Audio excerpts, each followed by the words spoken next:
இஸ்லாத்தின் ஆரம்ப விடியலிலேயே சத்தியத்தை ஏற்றுக்கொண்ட வீரம் செறிந்த ஒரு பெண்மணி, குறைஷிகளின் அடக்குமுறைக்கு அஞ்சாமல் கடல் கடந்த தியாக மங்கை, முஹாஜிரா, ஹதீஸ் அறிவிப்பாளர். அந்த சத்திய சஹாபி பெண்மணி யார் என்று உங்களுக்கு தெரியுமா? அவருடைய பேருதான் ஹுமைனா என்று அழைக்கப்பட்ட உமைனா பின் ஹலஃப் ரலியல்லாஹு அன்ஹா. இவர்கள் மக்கா நகரில் பனு ஹுஸாஅ கிளையில் அல் அசத் பின் ஆமிர் தம்பதியினருக்கு அன்பு மகளாக பிறந்தார்கள். இவரது ஈமானிய பயணம் நபியவர்களின் அழைப்பு பணி தொடங்கிய ஆரம்ப காலத்திலேயே மலர்ந்தது.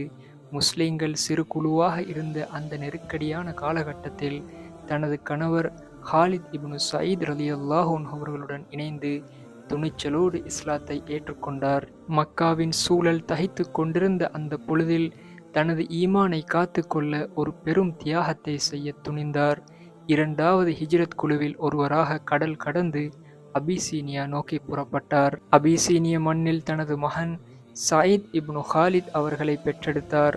அபிசீனிய வாழ்வுக்கு பிறகு மதீனாவை நோக்கி ஹிஜ்ரத் செய்த உமைனா ரலியல்லாஹு அன்ஹா அவர்கள் இறை வேதமாம் குர்ஆனை ஓதுவதிலும் நபி அவர்களின் பொன்மொழிகளை பாதுகாப்பதிலும் மிகுந்த ஆர்வம் காட்டினார்.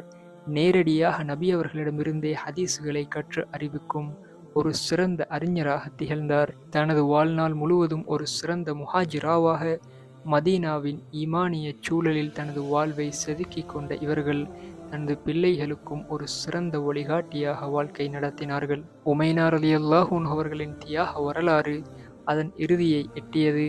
தனது இறுதி தருணங்களை ஒரு அறிவிப்பாளராக மதீனா நகரிலேயே நிறைவு செய்தார்கள். இதுதான் ஈமானுக்காக தாயகம் துறந்த கடல் கடந்த அபிசீனிய மண்ணின் தாய், நபியவர்களின் நகரம் மதீனாவின் அறிவிப்பாளர் உமைனா பின் ஹலஃப் ரலியல்லாஹு அன்ஹா அவர்களின் வாழ்க்கை சுருக்கம். அஸ்ஸலாமு அலைக்கும் வரஹ்மத்துல்லாஹி வபரகாத்துஹு.